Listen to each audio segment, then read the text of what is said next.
Main. Chapter 39. All's Well that Ends Well. "Belle, Belle, do not give me up." "I must, Gabriel. It is my duty." "It is your cruelty. Ah, you never loved me as I love you." "That is truer than you think, my poor boy. I thought that I loved you, but I was wrong. It was your position which made me anxious to marry you. It was your weak nature which made me pity you. But I do not love you. I never did love you, and it is better that you should know the truth before we part." "Part? Oh, Belle, Belle!" "Part," repeated Belle firmly, "and forever." Gabriel's head drooped on his breast, and he sighed as one, long past tears, who hears the clods falling on the coffin in which his beloved lies. He and Belle Mosk were seated in the little parlour at the back of the bar, and they were alone in the house, save for one upstairs, in the room of Mrs. Mosk, who watched beside the dead. On hearing of her husband's rash act, the poor wife, miserable as she had been with the man, yet felt her earlier love for him so far revive as to declare that her heart was broken. She moaned and wept and refused all comfort, until one night she closed her eyes on the world which had been so harsh and bitter.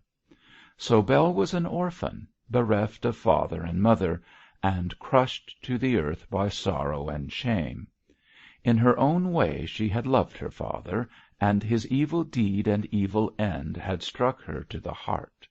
She was even glad when her mother died, for she well knew that the sensitive woman would never have held up her head again, after the disgrace which had befallen her.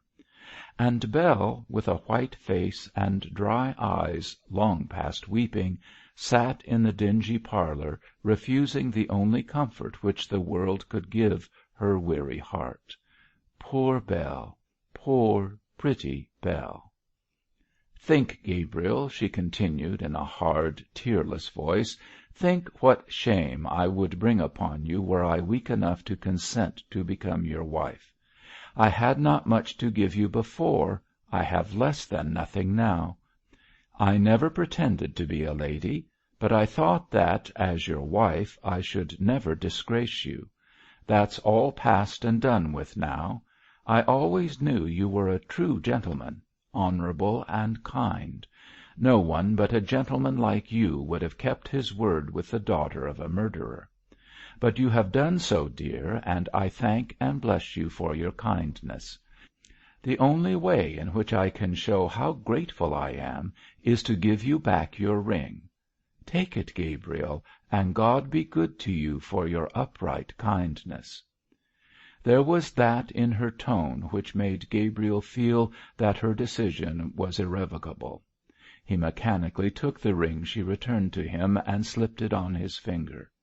Never again was it removed from where he placed it at that moment, and in after days it often reminded him of the one love of his life.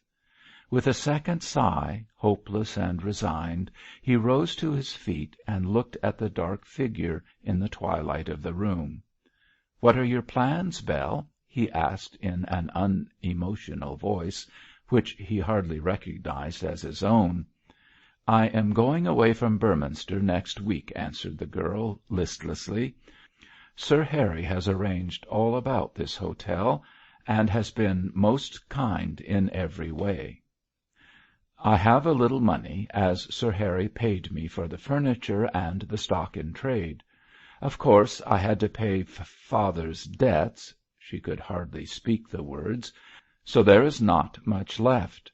Still I have sufficient to take me to London and keep me until I can get a situation." "As a barmaid?" asked Gabriel in a low voice. "As a barmaid," she replied coldly. "What else am I fit for?" "Can I not help you?" "No, you have given me all the help you could by showing me how much you respect me." "I do more than respect you, Belle. I love you." "I am glad of that," replied Bell softly. "It is a great thing for a miserable girl like me to be loved." "Bell, Bell, no one can cast a stone at you." "I am the daughter of a murderer, Gabriel, and I know better than you what the world's charity is.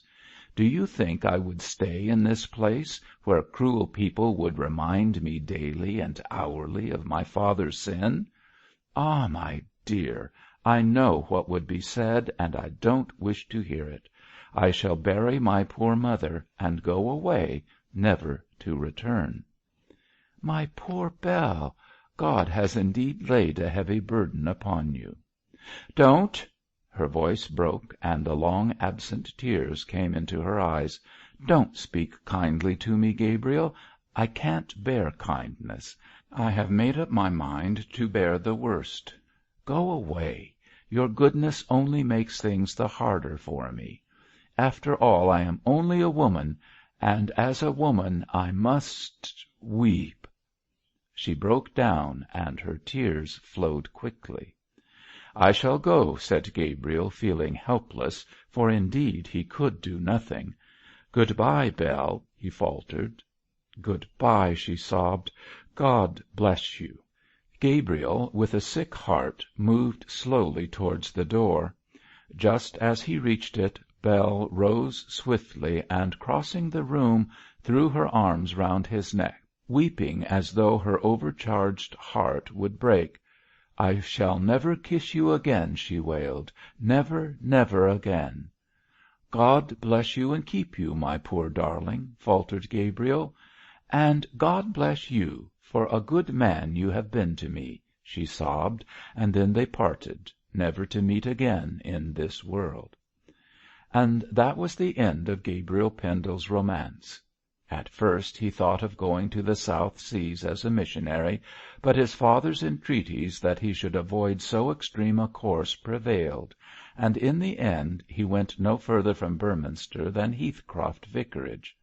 Mr. Lee died a few days after Bell vanished from the little county town, and Gabriel was presented with a living by the bishop. He is a conscientious worker, an earnest priest, a popular vicar, but his heart is still sore for Bell, who so nobly gave him up to bear her own innocent disgrace alone. Where Bell is now he does not know. Nobody in Beorminster knows, not even Mrs. Pansey, for she has disappeared like a drop of water in the wild waste ocean of London town. And Gabriel works on amid the poor and needy with a cheerful face but a sore heart, for it is early days yet, and his heart wounds are recent. No one save the bishop knows how he loved and lost poor Bell, but Mrs. Pendle, with the double instinct of woman and mother, guesses that her favourite son has his own pitiful romance, and would fain know of it, that she might comfort him in his sorrow. But Gabriel has never told her, he will never tell her, but go silent and unmarried through life, true to the memory of the rough, commonplace woman who proved herself so noble and honourable in adversity. And so, no more of these poor souls. It is more pleasant to talk of the Whichello-Pansy War. Bella matronis detesta, saith the Latin poet, who knew little of the sex to make such a remark. To be sure, he was talking of public wars, and not of domestic or social battles, but he should have been more explicit. Women are born fighters, with their tongues, and an illustration of this truth was given in Beorminster when Miss Whichello threw down the gage to Mrs. Pansey. The little old lady knew well enough that when George and Mab were married, the archdeacon's widow would use her famous memory to recall the scandals she had set afloat nearly 30 years before. Therefore, to defeat Mrs. Pansey once and for all, she called on that good lady, and dared her to say that there was any disgrace attached to Mab's parentage. Mrs. Pansy, anticipating an easy victory, shook out her skirts and was up in arms at once. "I know for a fact that your sister Anne did not marry the man she eloped with," cried Mrs. Pansy, shaking her head viciously. "Who told you this fact?" demanded Miss Whichello, indignantly. I can't remember at present, but that's no matter. It's true." "It is not true, and you know it is an invention of your own spiteful mind, Mrs. Pansy. My sister was married on the day she left home, and I have her marriage certificate to prove it. I showed it to Bishop Pendle because you poisoned his mind with your malicious lies, and he is quite satisfied." "Oh, any story would satisfy the bishop," sneered Mrs. Pansy. "We all know what he is." "We do, an honourable Christian gentleman, and we all know what you are, a scandal-mongering, spiteful, soured cat." "Hoity-toity! Fine language, this." "It is the kind of language you deserve, ma'am. All your life you have been making mischief with your vile tongue." "Woman!" roared Mrs. Pansy, white with wrath. "No one ever dared to speak like this to me." "It's a pity they didn't, then," retorted the undaunted Miss Whichello. "It would have been the better for you, and for Beorminster also." "Would it indeed, ma'am?" gasped her adversary, beginning to feel nervous. "Oh, really," with a hysterical titter, "you and your certificate! I don't believe you have it." "Ask the bishop if I have not. He is satisfied, and that is all that is necessary, you wicked old woman." You leave my house." "I shall do no such thing. Here I am, and here I'll stay until I speak my mind." And Miss Whichello thumped the floor with her umbrella, while she gathered breath to continue. "I haven't the certificate of my sister's marriage, haven't I? I'll show it to you in a court of law, Mrs. Pansy, when you are in the dock. The dock, ma'am." "Me in the dock!" screeched Mrs. Pansy, shaking all over, but more from fear than wrath. How dare you?" "I dare anything to stop your wicked tongue. Everybody hates you. Some people are fools enough to fear you, but I don't," cried Miss Whichello, erecting her crest. "No, not a bit. One word against me or against Mab, and I'll have you up for defamation of character, as sure as my name's Selina Whichello."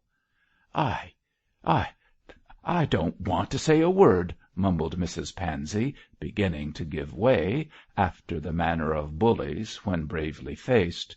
"You had better not. I have the bishop and all Beorminster on my side, and you'll be turned out of the town if you don't mind your own business. Oh, I know what I'm talking about," and Miss Whichello gave a crow of triumph like a victorious bantam. "I am not accustomed to this violence," sniffed Mrs. Pansy, producing her handkerchief. If you don't go, I'll call my servants." "Do, and I'll tell them what I think of you. I'm going now." Miss Whichello rose briskly. "I've had my say out, and you know what I intend to do if you meddle with my affairs. Good day, Mrs. Pansy, and good-bye, for it's a long time before I'll ever cross words with you again, ma'am." And the little old lady marched out of the room with all the honours of war. Mrs. Pansy was completely crushed. She knew quite well that Miss Whichello was speaking the truth about the marriage, and that none of her own inventions could stand against the production of the certificate. Moreover, she could not battle against the Bishop of Beorminster, or risk a realization of Miss Whichello's threat to have her into court. On the whole, the archdeacon's widow concluded that it would be best for her to accept her defeat quietly and hold her tongue. This she did, and never afterwards spoke anything but good about young Mrs. Pendle and her aunt. She even sent a wedding present, which was accepted by the victor as the spoils of war, and was so lenient in her speeches regarding the young couple that all Beorminster was amazed, and wished to know if Mrs. Pansey was getting ready to join the late archdeacon. Hitherto the old lady had stormed and bullied her way through a meek and terrified world, but now she had been met and conquered and utterly overthrown. Her nerve was gone, and with it went her influence. Never again did she exercise her venomous tongue. To use a vulgar but expressive phrase, Mrs. Pansey was wiped out. Shortly before the marriage of George and Mab, the tribe of gipsies over which Mother Jael ruled vanished into the nowhere. Whither they went nobody knew, and nobody inquired, but their disappearance was a relief both to Miss Whichello and the bishop. The latter had decided that, to run no risks, it was necessary Mab should be married under her true name of Bosville; and as Mother Jael knew that such was Jentham's real name, Miss Whichello fancied she might come to hear that Mab was called so, and make inquiries likely to lead to unpleasantness. But Mother Jael went away in a happy moment, so Miss Whichello explained to her niece and George that the name of the former was not Arden, but Bosville. "It is necessary that I should tell you this, dear, on account of the marriage," said the little old lady. "Your parents, my dearest Mab, are dead and gone, but your father was alive when I took you to live with me, and I called you by another name so that he might not claim you. He was not a good man, my love." "Never mind, auntie," cried Mab, embracing the old lady. "I don't want to hear about him. You are both my father and my mother, and I know that what you say is right. I suppose," she added, turning shyly to George, "that Captain Pendle loves Miss Bosville as much as he did Miss Arden." "A rose by any other name, and all the rest of it," replied George, smiling. "What does it matter, my darling? You will be Mab Pendle soon, so that will settle everything, even your meek husband." "George," said Miss Bosville solemnly, "if there is one word in the English language which does not describe you, it is meek." "Really? And if there is one name in the same tongue which fits you like a glove, it is guess." "Angel," cried Mab promptly. George laughed. "Near it," said he, "but not quite what I mean. The missing word will be told when we are on our honeymoon." In this way the matter was arranged, and Mab, as Miss Bosville, was married to Captain Pendle on the selfsame day, at the selfsame hour, that Lucy became Lady Brace. If some remarks were made on the name inscribed in the register of the cathedral, few people paid any attention to them, and those who did received from Miss Whichello the same skilful explanation as she had given the young couple. Moreover, as Mother Jael was not present to make inquiries, and as Mrs. Pansey had not the courage to hint at scandal, the matter died a natural death. But when the honeymoon was waning, Mab reminded George of his promise to supply the missing word. "Is it goose?" she asked playfully. "No, my sweetest, though it ought to be," replied George, pinching his wife's pretty ear. "It is Mab Pendle," and he kissed her. Brisk Dr. Graham was at the double wedding in his most amiable and least cynical mood. He congratulated the bishop and Mrs. Pendle, shook hands warmly with the bridegroom, and just as warmly, on the basis of a lifelong friendship, kissed the brides. And after the wedding breakfast, at which he made the best speech, he had an argument with Baltic about his penal conception of Christianity. The ex-sailor had been very mournful after the suicide of Mosk, as the rash act had proved how shallow had been the man's repentance.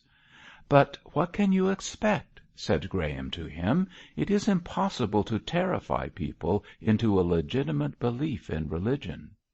"I don't want to do that, sir," replied Baltic, soberly. "I wish to lead them to the throne with love and tenderness." "I can hardly call your method by such names, my friend. You simply ruin people in this life to fit them, in their own despite, for their next existence." "When all is lost, Doctor, men seek God." "Perhaps, but that's a shabby way of seeking him. If I could not be converted of my own free will, I certainly shouldn't care about being driven to take such a course. Your system, my friend, is ingenious, but impossible."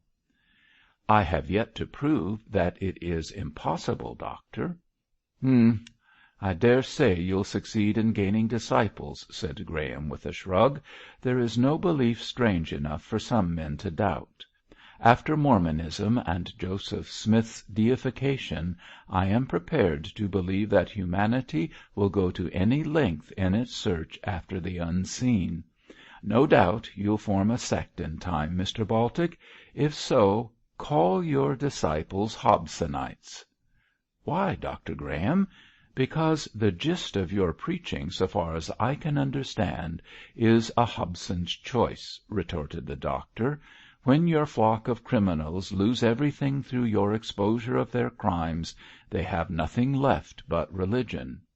"Nothing left but God, you mean, sir, and God is everything." "No doubt I agree with the latter part of your epigram, Baltic, although your God is not my God." "There is only one God, Doctor." "True, my friend, but you and I see him under different forms, and seek him in different ways." "Our goal is the same." "Precisely, and that undeniable fact does away with the necessity of further argument. Good-bye, Mr. Baltic. I am glad to have met you.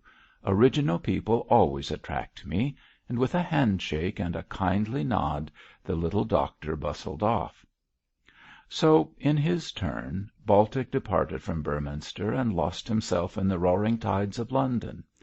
It is yet too early to measure the result of his work, to prognosticate if his peculiar views will meet with a reception likely to encourage their development into a distinct sect.